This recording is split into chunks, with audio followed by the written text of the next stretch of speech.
வணக்கம். அறிவுச்சானலிலிருந்து உங்கள் பொன்னியின் ஆளவன். இன்றைய முக்கிய செய்தி: திமுகவின் அமைச்சர் பொன்முடி அவர்களுக்கு 100% சிறைவாசகம் உண்டு என்பதை தெளிவுபடுத்துகின்றது. வருமானத்திற்கு மீறி சொத்து சேர்த்த வழக்கில் இடி ரைடு செய்து விசாரணை நடத்தி கொண்டிருந்த காரணத்தினால் இறுதிக்கட்ட தீர்ப்பு வந்துள்ளதாக நம்பத்தகுந்த வட்டாரங்கள் தெரிவிக்கின்றன.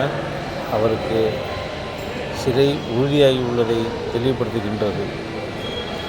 இந்த செய்தியை மூத்த பத்திரிகை ஆசிரியரும் பொதுச்செயலருமான அண்ணன் சவுக்கு சங்கர் அவர்கள் தெளிவுபடுத்தியிருந்தார்.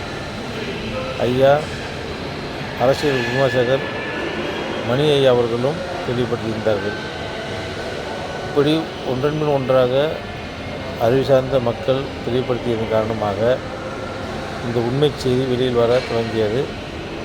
இறுதியில் தேவையற்ற விமர்சனங்களை பேசி தனக்கு ஓட்டு போட்ட மக்களை தரைக்குறைவாக பேசிய